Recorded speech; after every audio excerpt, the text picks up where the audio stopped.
In the previous lesson, we examined the workflow and editorial toolsets needed to perform basic sound editing.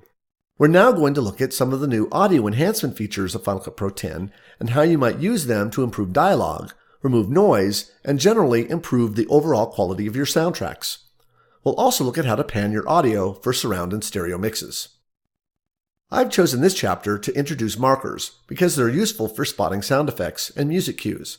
However, they're also useful for quickly navigating through your projects and creating editorial to-do lists.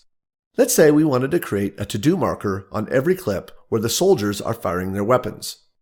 Press Shift-Command-2 to reveal the timeline index and select the Confederate Firing Line 2 clip.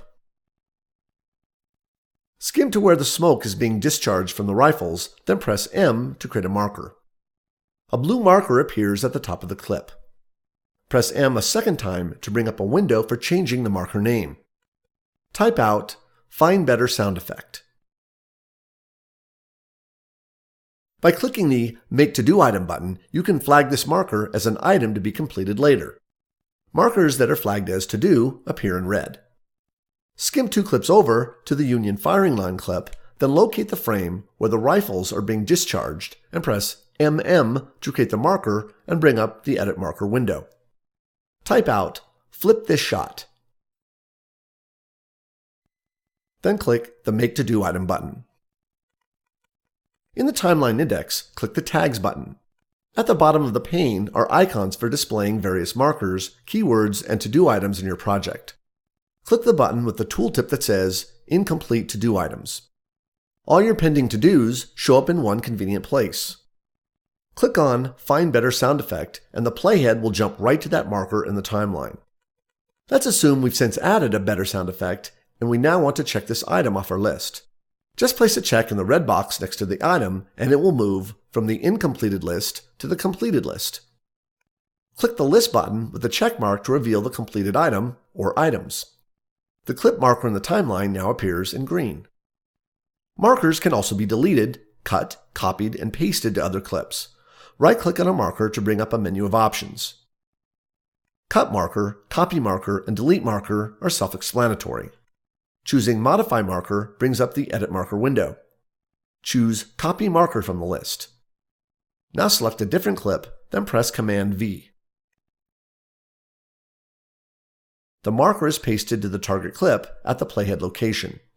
This would be handy, for example, if you had a number of places in your project that needed copies of markers or to-do items. Marker copies appear in the Timeline Index.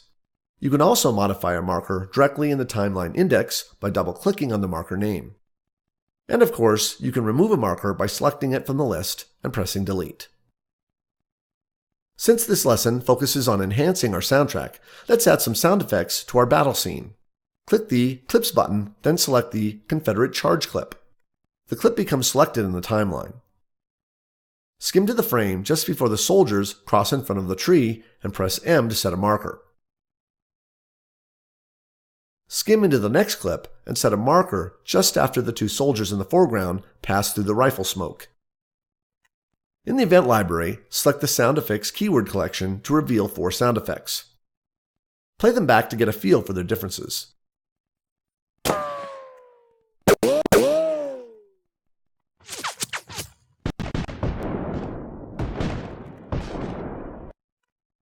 These sound effects came from the Bullet and Ricochet Volume 1 collection distributed by Hollywood Edge.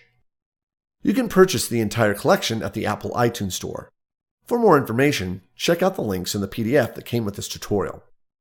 To add the first sound effect at the first marker position, click the Tags button, then the Show Markers button in the Timeline Index.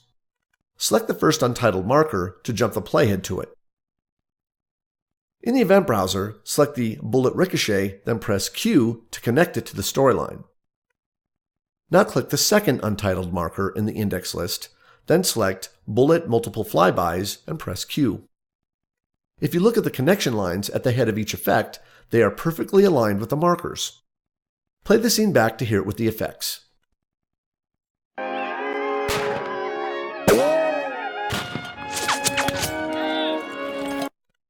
Sometimes you might have an effect or music track you want to use as a bed for your scene or movie.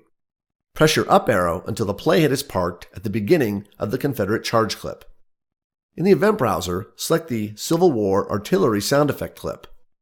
As you can see from the duration column, this sound effect is over 2 minutes long, which is much longer than we need. To force the selection to 30 seconds, press Ctrl D, then type out 30 period and press return.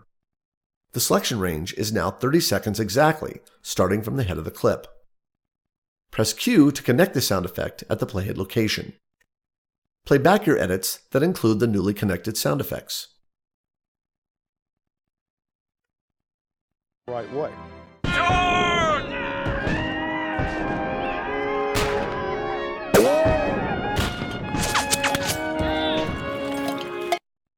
Take a few moments to adjust the levels of each clips until you're happy with the overall mix and no audio clipping flags appear in the audio meters. And now we're going to take a look at some of the new audio controls built into Final Cut Pro X. Select the bullet ricochet sound effect in the timeline, then press Command 4 to reveal the audio inspector. Click the disclosure triangle next to Channels to reveal a mini waveform graphic of the audio file. With skimming turned on, you can scrub the audio.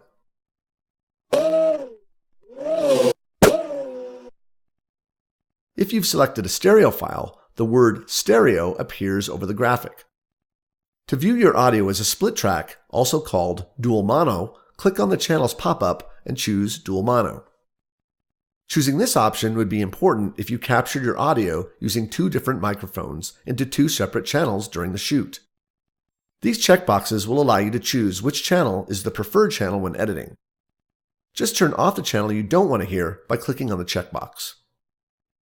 Set the audio back to stereo before we move on. In the timeline, select the Bullet Multiple Flybys mono clip.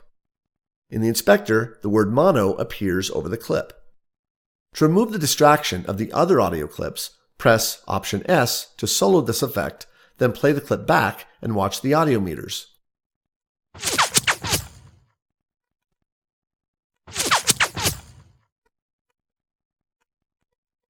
Mono files distribute the sound effects equally across all 6 channels, which is why all 6 meter ballistics are reacting equally.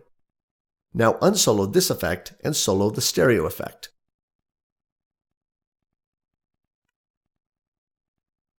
Play back this effect and notice the meter ballistics react to only the left and right channels.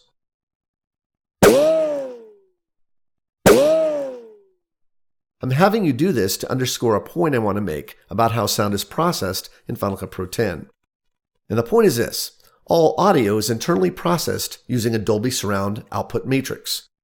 This simply means that you now have the ability to control where in the surround space you want your audio focused. If your final movie is destined for stereo output, Final Cut Pro will properly downmix the 6 channels to 2 stereo channels. For this bullet ricochet, let's focus the sound to the left and right surround speakers. From the Pan pop-up menu, choose Create Space. Click the disclosure triangle next to Surround Panner to reveal the surround panning controls. The surround panner is a circular graphic with colored speakers around the perimeter that represent the virtual surround space. Moving clockwise from the top, the speakers are as follows: center, right, right surround, and left. The gray dot in the center is called the puck, and you use it to focus your audio to a specific speaker. Drag the puck around the surround space and notice the colorful graphics next to each speaker react to your movements. These graphics represent the speaker focus. The larger the graphic appears for a given speaker or speakers, the more the audio will be focused to those speakers. So if, for example, we wanted the audio to be focused at the left and right surround speakers, we would drag the puck to the 6 o'clock position on the circle. Similarly, if we wanted the audio to be focused to the left side of the surround space, we would drag the puck between the 9 and 11 o'clock position. To reset the puck to the default, double-click on it. There are also a number of pre-configured panning presets to choose from. From the Pan Mode pop-up, choose Dialogue, and the speaker focus becomes center-weighted. Choose Ambience, and the focus becomes left and right surround-weighted. Let's say we wanted to have our bullet ricochet travel from behind the audience's right shoulder to the left front of the screen. Choose Right Surround to Left Front. When you drag on the Pan and Mount slider, the puck is constrained to moving from one clock position to another, in this case from the right surround speaker to the left front speaker. Drag the amount slider to the furthest extreme on the left, and you'll see the right surround speaker is the focus. Now drag the amount slider to the furthest extreme on the right, and you'll see that the left front speaker now has all the focus.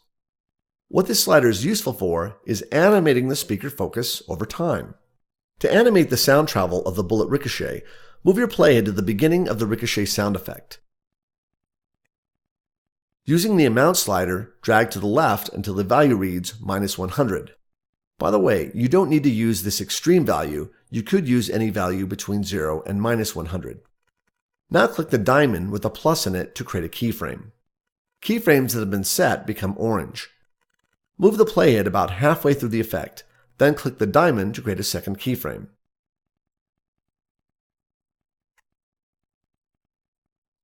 Now drag the amount slider to 100.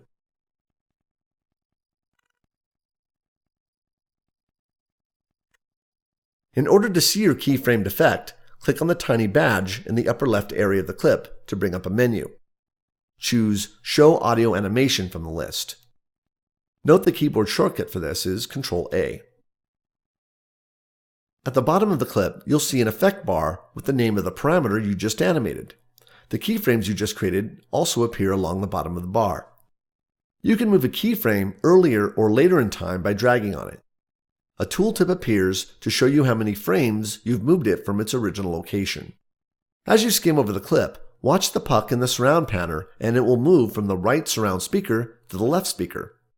This visual shows you the speaker trajectory your sound effect will take when you output your movie.